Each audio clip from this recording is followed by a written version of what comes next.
how to fix GTA 5 not launching problem easy and quick. If you want to fix this problem, all you need to do just right click on your PC and then go to properties, and now once you're here, go to compatibility and go to change settings for all users, enable those two options, disable full screen, run this program as an administrator, and click OK and OK again.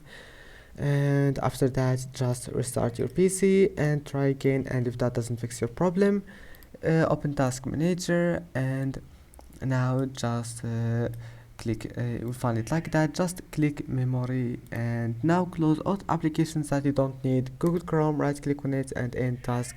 Discord, right click on it and end task, and that's it. Then just try to open it and you will find that your problem is fixed.